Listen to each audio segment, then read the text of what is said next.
بسم اللہ الرحمن الرحیم۔ السلام علیکم ورحمۃ اللہ وبرکاتہ۔ قبر کی پہلی رات میں کیا ہوتا ہے؟ ایک حدیث ہے جس کا مفہوم کچھ اس طرح ہے کہ رسول اللہ صلی اللہ علیہ وآلہ وسلم نے ارشاد فرمایا کہ اللہ تعالیٰ کی طرف سے قبروں پر ایک فرشتہ متعین ہے۔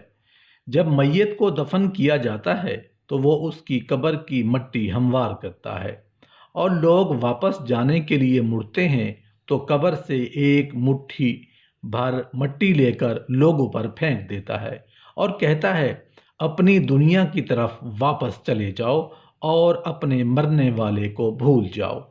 حضرت علی کرم اللہ وجہ الکریم نے فرمایا کہ میں نے رسول اللہ صلی اللہ علیہ وآلہ وسلم کو یہ فرماتے ہوئے سنا کہ انسان کی مشکل ترین رات قبر کی پہلی رات ہوتی ہے، کیونکہ جب اس کے دوست احباب، رشتہ دار اور اولاد اس کو دفنانے والے اس کو دفنا کر چلے جاتے ہیں تو وہ انسان روتا رہتا ہے، ہر ایک دوست کے پاس آتا ہے، اسے روکنے کی کوشش کرتا ہے کہ مجھے چھوڑ کر نہ جاؤ، لیکن افسوس کہ اس کی آواز کوئی نہیں سن پاتا۔ تو اب وہاں پر قبرستان میں ہر کوئی اکیلا رہ جاتا ہے۔ تب ہمارا سامنا ان فرشتوں سے ہوتا ہے جو ہمارے اعمال ہوتے ہیں۔ اب وہ کس شکل میں ہمارے سامنے ہوں گے، اچھے یا برے، اس بارے میں کوئی نہیں کچھ کہہ سکتا۔ تب وہ ہم سے اس دنیا میں گزری ہوئی زندگی کے متعلق سوال کریں گے، جن سوالوں کے جواب ہماری اس زندگی میں موجود ہیں جب تک ہم سانس لے رہے ہیں۔ ایک حدیث ہے جس کا مفہوم کچھ اس طرح سے ہے کہ رسول اللہ صلی اللہ علیہ وآلہ وسلم نے ارشاد فرمایا کہ تم قبرستان جایا کرو، کیونکہ قبرستان موت کو یاد دلاتے ہیں۔ اس سے عبرت حاصل ہوتی ہے، میں نے اپنے رب سے اپنی والدہ کی قبر پر جانے کی اجازت مانگی تھی، مجھے اس کی اجازت مل گئی، لہذا تم بھی قبرستان جایا کرو۔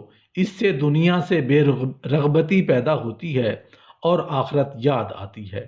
حضرت سیدنا سعید بن مسیب رضی اللہ عنہ فرماتے ہیں کہ ایک مرتبہ ہم حضرت علی المرتضیٰ کرم اللہ وجہہ کے ہمراہ مدینہ منورہ کے قبرستان گئے۔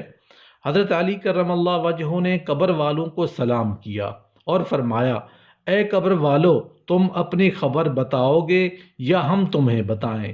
سیدنا سعید بن مسیب رضی اللہ عنہ فرماتے ہیں کہ ہم نے قبر سے وعلیکم السلام ورحمۃ اللہ وبرکاتہ کی آواز سنی۔ کوئی کہنے والا کہہ رہا تھا، اے امیر المومنین، آپ ہی خبر دیجئے کہ ہمارے مرنے کے بعد دنیا میں کیا ہوا۔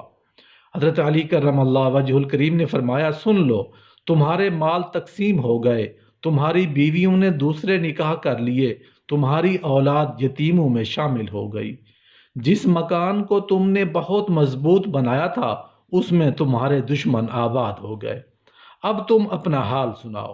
یہ سن کر ایک قبر سے آواز آنے لگی، اے امیر المومنین، ہمارے کفن پھٹ کر تار تار ہو گئے، ہمارے بال جھڑ کر منتشر ہو گئے، ہماری کھالیں ٹکڑے ٹکڑے ہو گئیں، ہماری آنکھیں بہہ کر رخساروں پر آ گئیں، اور ہم نے جو نیک اعمال کیے تھے ان کو پایا، جو کچھ پیچھے چھوڑا اس میں ہمارا نقصان ہوا۔ جب مردے کو قبر میں رکھا جاتا ہے تو اس کی نماز اس کے دائیں جانب آ کر کھڑی ہو جاتی ہے، روزہ بائیں طرف کھڑا ہو جاتا ہے، قرآن مجید کی تلاوت اور اللہ کا ذکر سر کی طرف آ کر کھڑے ہو جاتے ہیں، اور جماعت کے ساتھ نماز پڑھنے کو جو قدم چلے ہیں وہ پاؤں کی طرف کھڑے ہو جاتے ہیں۔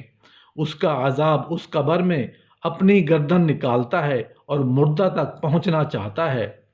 اگر وہ دائیں طرف آتا ہے تو اس کی نماز کہتی ہے، پرے ہٹ، خدا کی قسم یہ شخص دنیا میں بہت مشقت اور مصیبت اٹھاتا رہا، ابھی ذرا آرام سے سویا ہے۔ پھر عذاب بائیں طرف سے آنا چاہتا ہے تو روزہ اس طرح اس کو ہٹا دیتا ہے۔ پھر وہ سر کی طرف سے آتا ہے تو تلاوت قرآن مجید، ذکر الہی اس کو روک دیتے ہیں، ادھر تیرا راستہ نہیں۔ غرض یہ کہ وہ جس طرف سے بھی آنا چاہتا ہے اس کو راستہ نہیں ملتا۔ یہ اس واسطے کہ اللہ تعالیٰ کے اس دوست کو عبادتوں نے اپنی زندگی میں دنیا کے اندر رہ کر کی تھی، لہٰذا وہ عذاب عاجز اور کمزور ہو کر واپس چلا جاتا ہے، اور اس کے بعد صبر جو ایک کونے میں کھڑا ہوتا ہے وہ ان عبادتوں سے کہتا ہے کہ میں تو اس انتظار میں تھا کہ اگر کسی طرف کی عبادت میں کچھ کمزوری ہو تو میں اس کی طرف ہمدردی کروں گا، مگر الحمدللہ تم نے ہی مل کر اس کو دفع کر دیا، لہٰذا اب میں اعمال تولنے کے ترازو میں اس کے کام آؤں گا۔ قبر میں دو فرشتے جن کو منکر نکیر کہا جاتا ہے آتے ہیں، جن کی آنکھیں بجلی کی طرح چمکتی ہیں اور آواز بادل کی گرج کی طرح ہوتی ہے، ان کے دانت گائے کے سینگوں کی طرح باہر کو نکلے ہوتے ہیں، ان کے منہ سے آگ کی لپیٹیں نکلتی ہیں، بال اتنے بڑے کہ پاؤں تک لٹکتے ہوتے ہیں، ان کے ایک کاندھے سے دوسرے کاندھے کا تک اتنا فاصلہ کہ کئی دن چل کر ختم ہو۔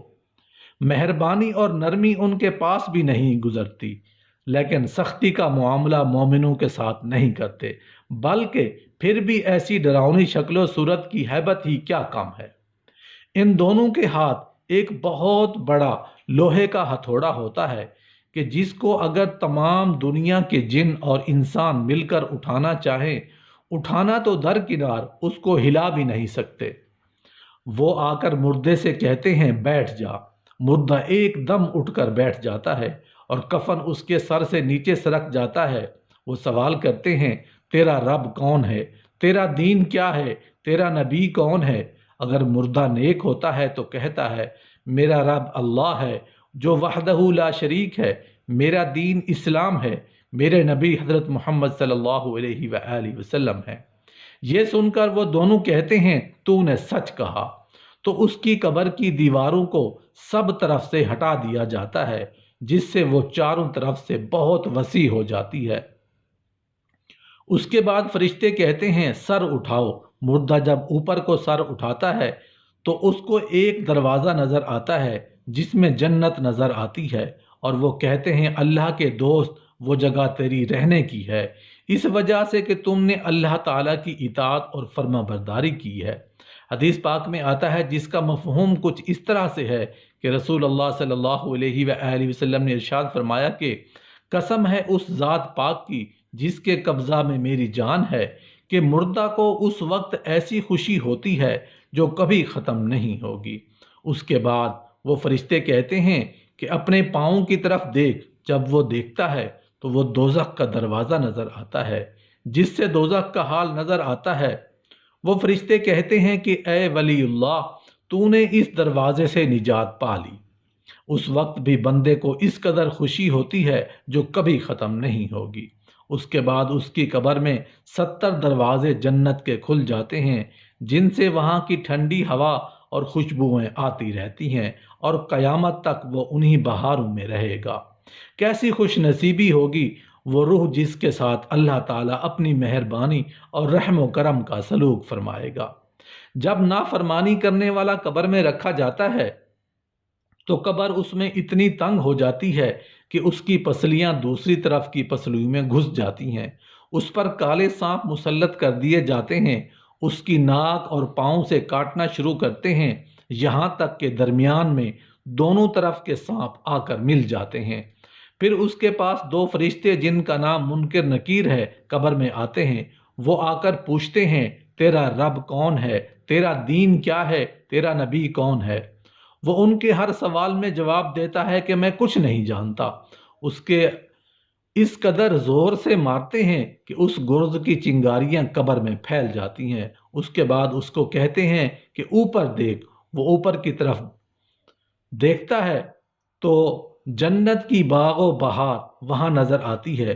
فرشتے اس نافرمان سے کہتے ہیں کہ اے اللہ کے دشمن اور نافرمان، اگر دنیا میں تو اللہ کی اطاعت اور فرما برداری کرتا تو یہ تیرا ٹھکانہ ہوتا۔ ایک حدیث ہے جس کا مفہوم اس طرح سے ہے کہ رسول اللہ صلی اللہ علیہ وآلہ وسلم نے ارشاد فرمایا کہ قسم ہے اس ذات پاک کی جس کے قبضہ میں میری جان ہے، اس کو اس وقت ایسی حسرت ہوتی ہے کہ اس جیسی حسرت پھر کبھی نہیں ہوگی۔ پھر دوزخ کا دروازہ کھولا جاتا ہے اور وہ فرشتے کہتے ہیں اے اللہ کے دشمن، یہ تیرا ٹھکانہ ہے اس لیے کہ تو نے اللہ تعالیٰ کی نافرمانی کی۔ 70 دروازے جہنم کے اس کی قبر میں کھول دیے جاتے ہیں، جن سے قیامت تک گرم ہوائیں اور دھواں وغیرہ اس کو آتا رہتا ہے۔